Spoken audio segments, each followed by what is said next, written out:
So this idea of really fighting back against our both innate and socially learned desire to fit in, to do what others will be okay with me doing, is a tremendously important work.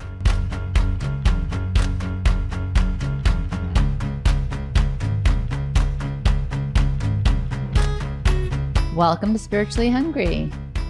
Hello. Hello. We're going to start this episode with one of my favorite quotes. And that is, what other people think of you is none of your business. Oh, I don't think I've ever heard that. Have you ever told it to me? Clearly, you've never read any of my books. Hey, now that is a terrible assumption and a terrible slander that I don't want any of our listeners to believe. The way I read it is, what other people think of me is none of my business. But that's why. Oh, sure. That was what was confusing to you. I think it's a great quote. I've used it in my own head many a times. Say it again. What other people think of you is none of your business. I love it. Is it okay if I start using it? As long as you give me credit. No, it's not my quote, but yes. Whose is it? A few people have said it in different ways. Marcus Aurelius said something along those lines 2,000 years ago. Yes. His quote, which I think is even more powerful, is, "We all love ourselves more than other people, but care more about their opinions than our own." Yeah, that is one of my favorite quotes here. He had it on his little paper. But it's really it's not such a small paper. But there's a lot of words on it. He you don't have to give all of my secrets. You embarrassed me, you slandered me, and now you're making me look bad. He actually begins, if I'm not, it's translated, so you don't know how good the translations are. But I love actually the first part. It never ceases to amaze me. Yeah. Right? Because it's so true, right? I mean, this is, science tells us. By the way, it never ceases to amaze any of us when we if we catch ourselves in that state. Like, that's why it's so powerful. And I think if we can get our listeners to one place from this podcast, it should be from like, oh my God, I can't believe I just did it again. Mm-hmm. And we probably do it 100 times a day. 1,000%. But we didn't even tell people what we're talking about. Well, that's what I was just going to get to. In today's episode, we're going to tackle these questions. They are, why do we care so much about what other people think? And when, if ever, is it good to care about other people's opinions of us?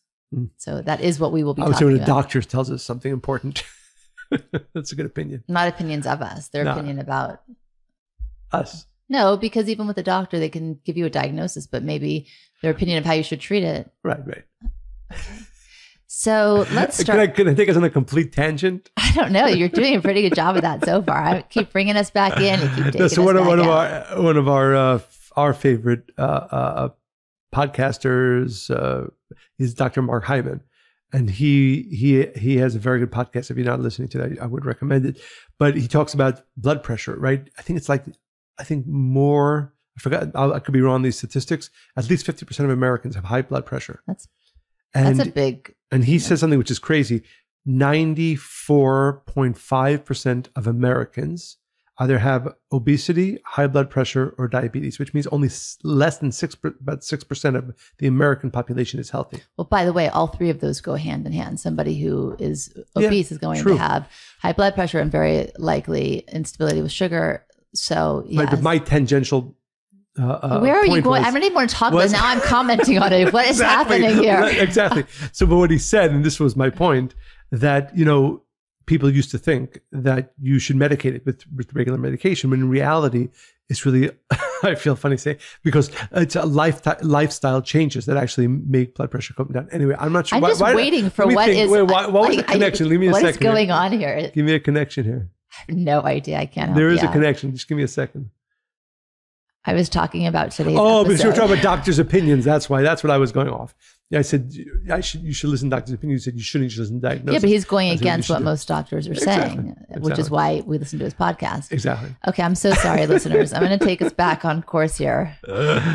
So I would say we all want to be thought of well, right? I think it's a natural state to be in. It makes us feel good, and it's definitely inherent to our nature. It is, and it starts. I would argue. I think we would argue whether it's a good thing or bad thing in the majority of cases. but it's definitely our innate nature. Well, I think also on the other side, it would be odd to want people not to think good of us, right? So on some level, I mean, even like just something that happened an hour ago with our 9-year-old, like I'm thinking, oh, she's starting to care a little bit what people think, and like just peers, right? And you see the shift just happen, and it's not anything that she's learning in our house for sure. And it's not even who she is. It's just the way the world is. And to feel that we have a place in it and that we'll be safe in it, I think that goes hand in hand. So I always start with evolution when we talk about these things. Early humans, thousands of years ago, to fit in literally meant they survived. And of course, that isn't the case today, but we feel that it is. And it's just part of us, right? That old software is still running. So on some level, it is that. And we think that if we make ourselves important or valuable, then people will need us and keep us around. So approval is hard-coded into our DNA. And what I really thought was interesting, if you look at it this way, because it does feel unsafe if you feel like you are ostracized. Of course, that's an extreme. But there's that need for safety, survival. You can put it all together. Certainty, not in the way we teach it Kabbalistically, but just that you're going to be okay if people like you. So lack of approval is connected to lack of access, meaning whether it's access to someone or some place or love or time or money or opportunities. Nobody wants to feel like they're cut off from potentially receiving something they desire. And that's a really powerful thought, because I was thinking about this in terms of where I'm at in my life. And, I've worked really hard to really not care what people think. And I'm going to share in a little bit what that means and how I got there. But this really sounds like something we all still want, right? Like I don't put a lot of value here, but I know that sometimes, I'll think, oh, should I do that? Not so they'll like me, but like, I don't want to lose an opportunity, or I don't want, right? So you still want to be likable on some level. So I just want to read it one more time because I think it's really powerful. Lack of approval is connected to lack of access, whether it's access to someone or someplace, love, time, money, opportunities. No one wants to feel like they're cut off from potentially receiving something they desire. Right. So you're pointing out the area of approval or caring what others think of us that is still beneficial to us. Still beneficial. Still necessary. Right? But how much space or weight you give it, that's the part we're talking about. Or I would add, the general 80-20 rule. The reality is that 80% of the times we're caring about what other people think of us is completely inconsequential. There might be the 20%, and ascertaining which is important. But I would guarantee that most of us are spending our worry about others' thoughts around us around the 80%. It literally makes no difference. Yeah, you're right. And before we get into the spiritual aspect and the tools of how to kind of organize it in your mind into what should be 80, what should be 20, I thought it was really interesting because, I like to bring a little psychology into everything. In the worst cases, anxiety about the approval of others can blow up into a debilitating fear. And it's a condition called allodoxophobia. Have you ever heard of it? I actually have. I know you don't. I know you didn't. I did. You did? I just said I actually have. No, yes. You did not. How did you hear about it? I don't know how to pronounce it, but I have heard of it. Allodoxophobia. How do you know? Really? Yeah. All right. So what does it mean? It's when our concern about others' thoughts about us are debilitating.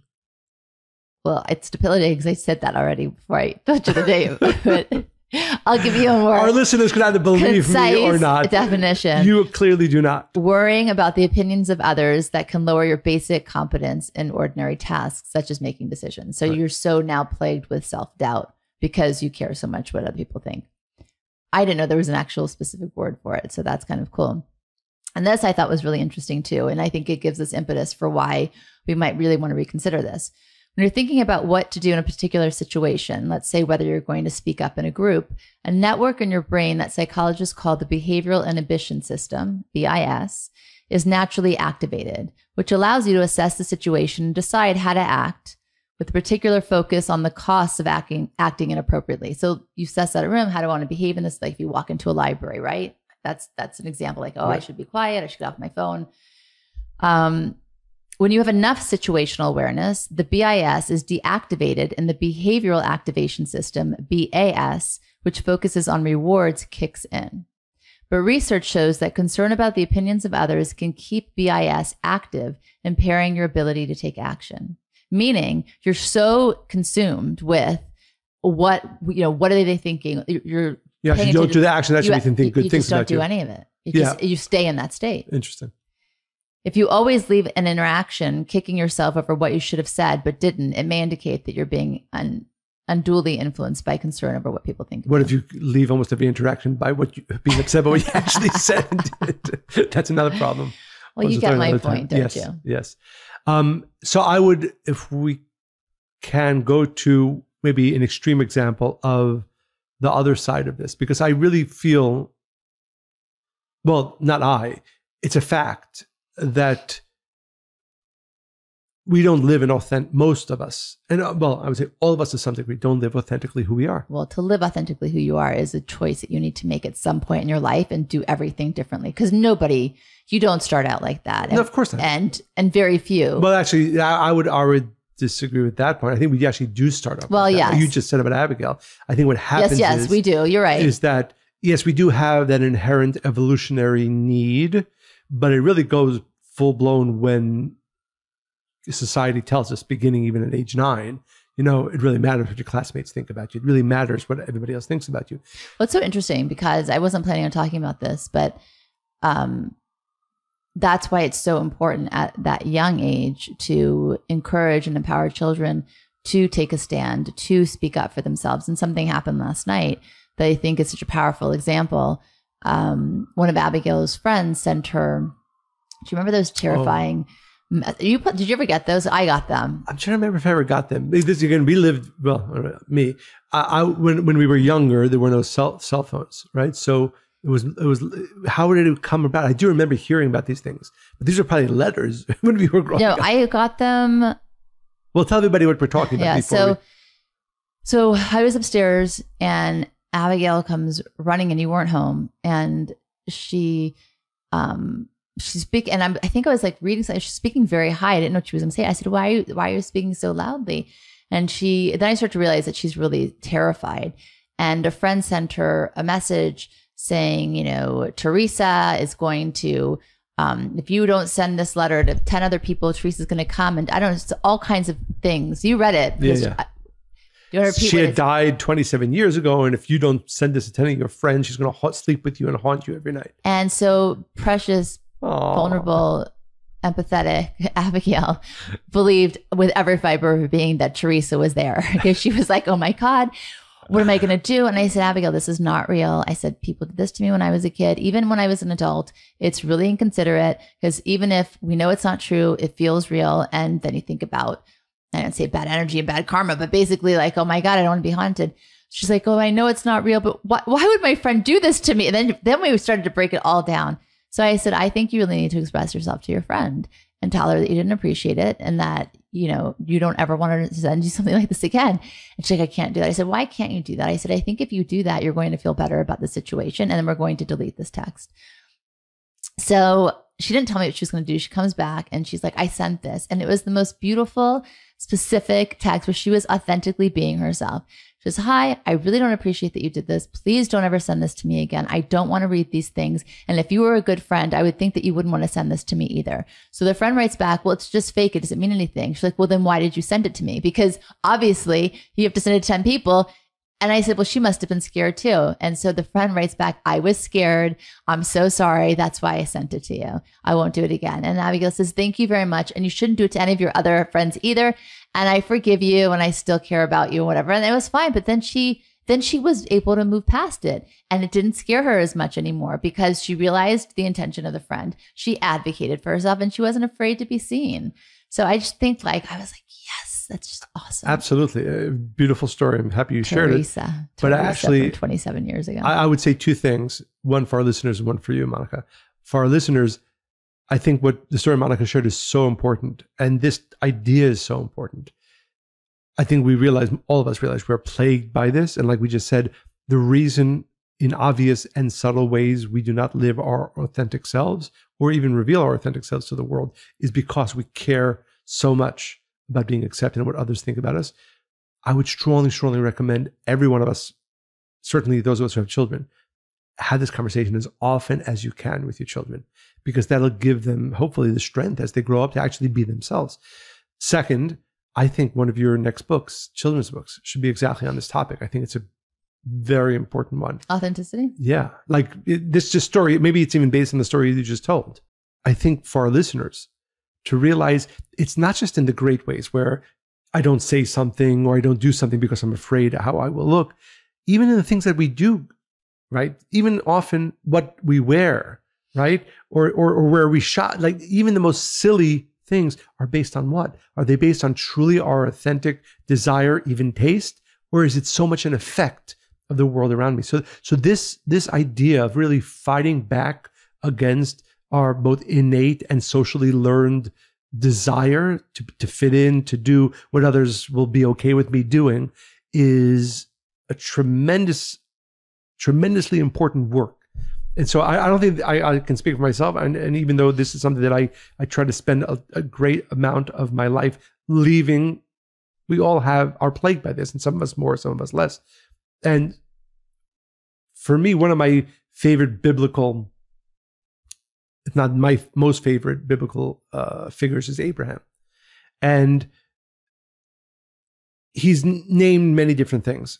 I'm assuming most of our listeners know Abraham, sort of the first, really the foundational patriarch from which all the world's religions really stem from. And he was a revolutionary. And I think that sometimes gets missed. It says he's called in the ancient Hebrew, Avraham HaIvri, which literally means Abraham, the one across the river. That's what it's called. Ivri, although it's translated as Hebrew, actually means from the other side of the river. And what the Kabbalist teaches, what that means is that the whole world was on one side and Abraham all alone on the other.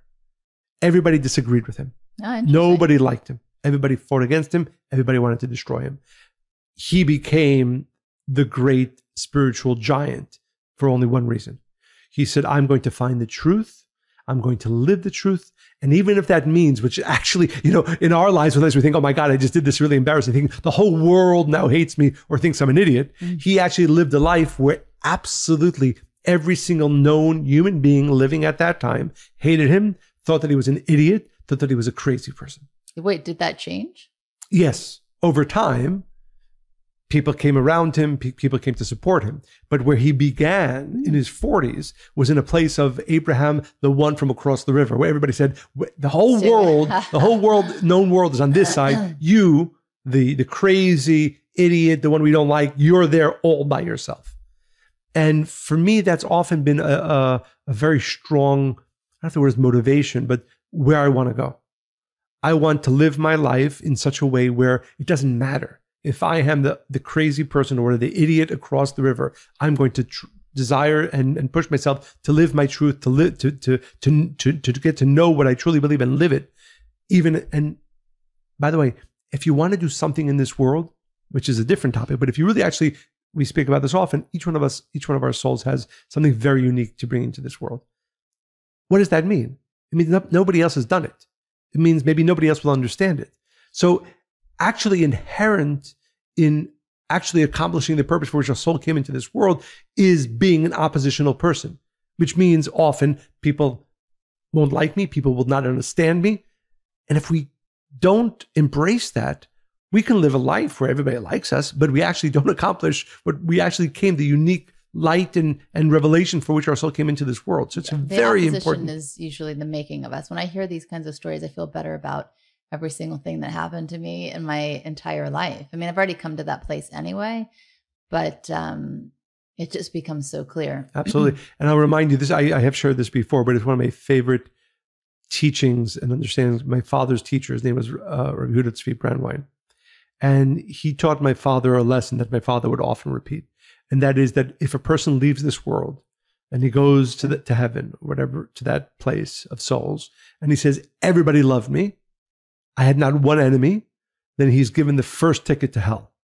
Because as my father's teacher would tell him, if you haven't upset anybody, you haven't done anything. And that's such an important understanding that again, hopefully begins to motivate all of our listeners and ourselves to find a way to not only disregard what others think, but actually revel in being a rebel, revel in being different, revel in having people be upset at us. So before we continue in that vein, I think it's important for our listeners to just think about where they really are in terms of caring what people think. Because often, people say, I don't care what they think. I don't care what they think. Where is that really coming from?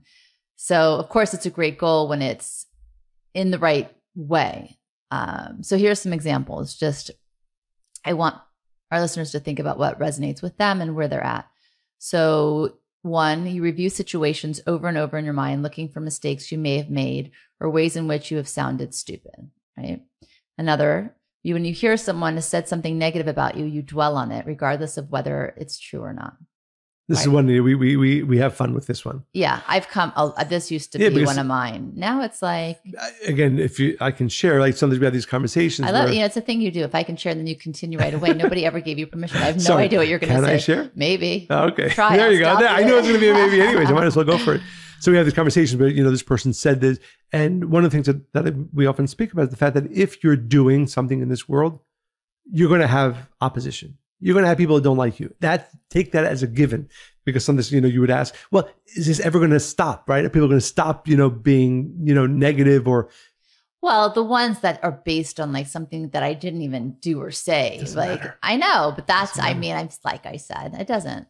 And now it's your Virgo justice desire. Some justice in the world. Yeah, you have some justice, Listen, but not to care. I think we laugh about it. Yes. For the most part. Yes. 3, you take extreme measures to avoid disapproval. 4, you're afraid to ask for what you want.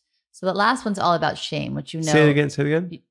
The last one, yeah. You're afraid to ask for what you want, which is very much related to shame. And I talked about this a lot, the shame of wanting. We don't give our permission to ourselves to say, I want this, I need this, because we're afraid that if somebody knows us that vulnerably or that deeply and they reject us or they think it's stupid what we're asking for, then we're not worthy enough of their love, of their attention, of anything else. So if you have any of these 4 things happening in your life, even if you're walking around saying, I don't care what they think, obviously to some degree you are invested. Now, there's another thing, and I think that this really helps to gauge where you're at and be where you want to be. I think there's a reactive way to not caring what people think, and there's a proactive way. And I think the difference is everything. And to that point, before you share that, is that there are people who go through life, and we've met some of these, and we don't care for them that much. We say, I'm just going to be myself, and I'll just tell everybody what I think. And if it hurts their feelings, it doesn't matter. I'm going to speak truth all the time. Yeah, I'm going to be authentic. Exactly, be authentic. Be a little less. Exactly. The point is not that you're hurting other people by being yourself. I'm not going to hold my tongue. Some of the people we care for the least, I would say, are those type of people who are like, I'm always going to say what I feel. I'm always going to, say the things that I think. Sweetie, I care for all people. Yes. Sorry. Some people a little bit less. People who hurt other people, we care for them just a little bit less than people who don't. So to be very clear, and I think it should be clear to our listeners, we're not talking about that type of living your authentic self where you hurt other people. We mean actually living your authentic self where you're being good to yourself. And you're acting with integrity. Exactly. Yes, and consideration. So a reactive way to be in the I don't care what you think is not ready to face a certain part of ourselves yet. So we reject a certain type of feedback from others and dismiss it saying, I don't care what you think. Right? So that's completely connected. That's a very important one. Ego. Very, very important one. And I think that's probably what you just said is probably the key to, and it can be confusing, right? I'm going to say when, right? Because there are other times you should listen to people. But let's just start with, because I think I just want to go through the reactive, and I want our listeners to say, okay, who in my life or where am I at in my life, just with everybody or specific people I've assigned that I'll hear them, other people I won't, just to kind of sort this out. So that's the first one. Another is pretending we don't care what others think of us, being flippant while deep down worrying a lot about it. 3, pretending we don't care what what others think of us, but spending a lot of mental energy trying to adjust ourselves, to present ourselves in a way that will be pleasing, get approval from others. That is so much wasted energy. And you don't have time to do the things that you really want. People often ask me like, wow, you did this, or you did that. And how I said, you know what? Just stop doing the things that don't work. Stop the negative noise. Stop the negative thoughts in your head. Stop worrying about what others think of you. You know how much time you gain in a day? Do you have any idea? And how much space you now have in your brain? Right, and not just the time, to but do clarity things. and focus. Yes, 100%. And that's why when things really bother us, which is not that often, but something that could just, okay, I'm not even going to deal with that. It's annoying. We'll say it's annoying and then leave it. And then maybe we'll talk about it before we go to bed and then it's done, right? Who has the time? You're going to waste a whole life like that. Now, a proactive way to not care what people think is practicing internal validation. I write extensively about that in Rethink Love. Saying no without guilt. That was a huge learning for me. I used to say yes to everybody. And then you still say yes too often. No, but now it's aligned. No, it's still imbalanced, but it's aligned with things that I want to say yes to, right? Because I believe it's but still, yeah. Okay, Michael. 3, being okay disappointing people if it means you're honoring yourself while still being kind. This is my list, by the way. This is how I got to where I am with this. 4, being okay not measuring up to other people's standards of you, only measuring yourself up against your own internally defined standards. Next one, separating. So I don't want to. This is so. Because this is all deep work. I know we could do a podcast on each one. That's why I don't want to go to. Maybe we should, but I just want to the point where the last one. Do you mind saying that one again? Separating your personal expectations for yourself from the expectations others want to impose on you. I think that's a very important one. So I would ask all of our listeners to, because I think what I'm hoping our listeners get is some sort of guidelines, right? Because there are times you should be listening, hearing, caring. Like if you're somebody who's hurting other people with what you're authentically saying, and there are times where you absolutely should not. I think the most important one is ask yourself the question, is it something that I think I shouldn't do? Is it something that I think I shouldn't say? Not whether he or she or they think, but really, but you have to know, I don't know, that's the work of really knowing your true self, right? Not your ego self.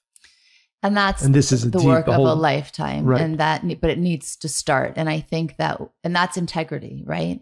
All of these things, the only way to stop caring what people think in a true soulful way is you have to be super clear about what you think about yourself, and you have to like what you think about yourself, which means you have to have the actions and the characteristics and act in a way that is really true to who you desire to be. And that means holding yourself accountable every day. That makes putting the ego smaller. That makes making good choices for yourself. That's the work of each day. And the reason that's so important is because otherwise you can be just floating through life, caring about things you shouldn't care about, not caring about things you should care about. Like literally just literally mixing completely upside down and not caring when you should be caring what other people are thinking, and caring when, and unfortunately you see people like this. If you're not taking the time to really know yourself, and like you said, I think it's a very important word, integrity, but really know yourself, then the other guidelines won't make a difference. For many, many years. I think it's just what I needed to learn in this lifetime, because it started young for me. But a lot of people wanted me to really care what they thought of me and what they thought I should be doing. And I had a lot of opposition in a lot of areas. And I would even say bullying for sure. And last year, somebody who behaved that way to me wanted to speak. And it wasn't super clear why at first, what the intention was or agenda. But at one point in the conversation, she said to me, we were talking about some of the things that happened over the past 20 years. And she said, well, my issue with you is that you were different. Everybody else, we all understood our place. We understood our role. We understood what we should say. And then you come along and you have an opinion about everything. You have an opinion. And I looked at her and I said, do you hear what you're saying? I said, can you imagine if everybody at that time had walked around and really valued what they thought, and they weren't afraid to ask questions or say what they thought? And by the way, I was respectful even when I had an opinion, but what you were asking me to deny myself to make everybody else feel okay about me, I could make you feel more comfortable about my presence, I should be quiet. I said, you know what? If everybody had the courage to do that for themselves, can you imagine how different everybody would have felt and how different the experience at that time would be and how happier each person would have been? And that was the end of the conversation. And honestly, it's all of these things. I spent years practicing proactively not caring about what people thought because I was pushed. It was in such a vice that I had no other choice. It's either choose them or choose me. And I just couldn't make that choice other than choosing myself. But it was one of the most defining moments of my life, not just that conversation, but getting to that place. Right. And I just want to underscore something you just said, which is so important.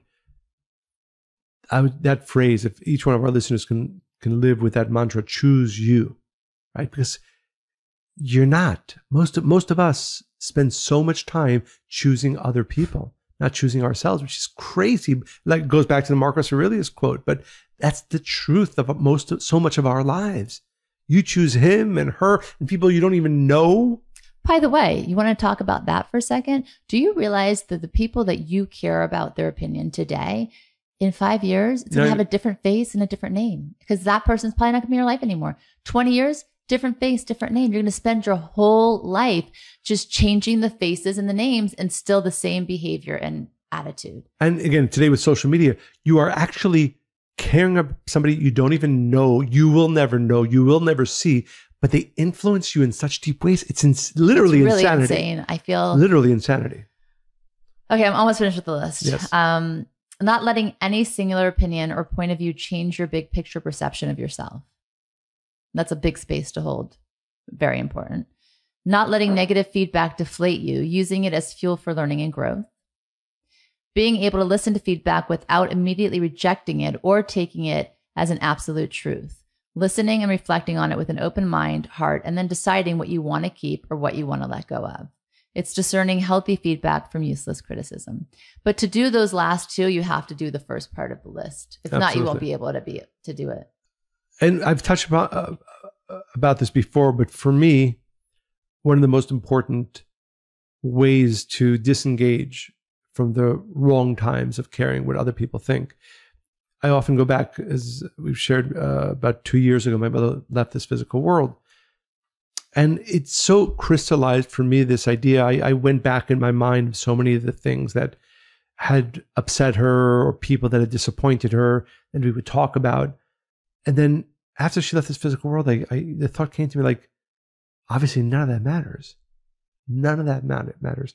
And in many spiritual paths, the Kabbalistic one as well, there's great importance given to remembering the day of death or remembering death. And I don't see it as a morbid thing. I think it's a very clarifying and beautiful idea. And for all of us who still struggle with caring in the wrong ways about what people think about us, who don't say or do that which is authentic to us in truth, it can actually bring great things into the world because of that. Simply ask the question. If I was not in this physical world anymore, would any of that make any difference to me? Would I care even for 1 second about it? And you will see that, we said before, 80%, 99% of the worries and the thoughts that we have around what people will think and say, what they think about us as a human being, none of it matters. None of it matters. The only thing that actually matters is whether we are pushing ourselves to live our authentic light and life. More than that, when a person leaves this world, the thought they are going to have is, why did I waste so much time about these stupid people that just made my life miserable? People, like, anybody, or people. Insignificant. Like, this is not what I'm really missing out on, were the moments, the gems in my life that I didn't give enough energy and attention to, that I recognize as being the most profound and beautiful experience of my life, but I took it for granted, or I didn't appreciate it, or I thought it would be around. And when I was distracted because because I was upset by what happened early in the day. So I couldn't pay attention when my child in the evening really wanted to play on the floor or whatever. Right. I mean, that's what it comes down to. Absolutely. I would say one big tool on how to care less is choose your tribe wisely. Environment's a big part of it. Be around people that you enjoy their company, that are rooting for you, whose feedback you do want and that you do care about. And Brené Brown actually called this short list. I just think it's a great visual. she said, it's a short list of people's whose opinions actually matter to you. It's called the Square Squad. You should care what some people think of you, but the names of those people must fit on one side of a piece of paper that is only 1 inch tall and 1 inch wide. The people who fit on the 1 inch by 1 inch tiny piece of paper are your squad. No, because the point is this. I know, I'm joking about it. The Square Squad, how many people really, really are rooting for you, really love you unconditionally, really have your best interest, and are coming to say, really, I'm giving you this feedback because I love you and I see all these things and I know you want, and you trust that, right? That environment, that group, right? How many people really, if we ask ourselves, yeah, it's a 1 by 1. Yeah, absolutely. And we often speak about this. We have the blessing to meet so many people, interesting people, smart people, and so on, accomplished people. And we do enjoy spending time, this person, that person. But the only people we really like to spend a lot of time with or really feel comfortable around, well, besides that, that's also true, but don't tell, that's our secret. We don't want anybody to know that, are people who you really feel support you. And I think too often in life, no judgment. Exactly. Just support you. Just good, just support you. And too often in life, we care about that other group. And that's a waste. That's a waste. Well, that's why when I feel that now, even from people that are friends, which is a loose word. By the way, it's okay to have that large group of but friends, I always say, but to know who are your real supporters. And I will tell you, something doesn't feel right for me here. So I'll still be a friend, but I'm really clear about how much I'm going to allow myself to be influenced, good or bad, right? Absolutely. So I have a question for you. What situations or areas of your life are you particularly vulnerable to looking for external validation? But wait, I know you're going to say, no, we never. But is that the voice that I use? Yes. But think about it in this way. Okay. Is it as a rabbi? A rabbi? A silly rabbit? A husband? A parent? Spiritual leader? Because there is some, and it's not even that maybe external validation is too extreme for you, but that you care a little bit more than you should. And I just put this list for you, but you can come up with your own. Where I care. You're asking me where I care about other people. I would say maybe this. When I initially meet people, right? People that I know and sort of, I know who they are, they know who I am. At that point, you want to make a good impression, you're saying? Yeah, because I feel like a responsibility, right? I'm, like you said, I'm a rabbi. You're a rabbi. A spiritual leader. Like I run an organization. Like, so I feel the weight of that responsibility of not looking like an idiot when in reality, in all other situations. But you would never look like an idiot. But obviously I'm hyperbole, but to make the best impression for all the things that I represent. I think that's something that all the things you represent are all the things you want to be seen as. No, I don't care. Again, I think when people meet you for the first time, they just want to connect with Michael. It's not any of those things. Yeah, no, absolutely. Well, again, but if I actually going to therapize you for a second. Yeah, again, I have worked my entire life and will continue to get. I think ultimately you want to get to a point where, and I've spoken about this, where if everybody in the world, like Abraham, thought you were a complete idiot, you should be absolutely okay with that, right? But none of us are there yet. Michael from the river. Exactly. Keep him there. But yeah, I think if there's one place that still, at times I would like to have zero care. Again, I quoted this before. I think it's such a beautiful idea.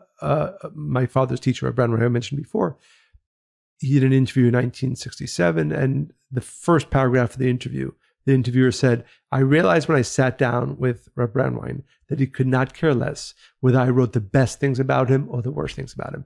And that's my life goal, right? And even, you make, as I do, no, I can't look like an idiot because I represent this or that. Ultimately, you want to get to that place where you literally don't care what your first impression is, what your 100th impression is. All you care about is being your authentic self. Yeah, I love that. So if there's a thought you would leave our listeners with, whether we've spoken about very important things, and many different thoughts, but if there's one. I said it all.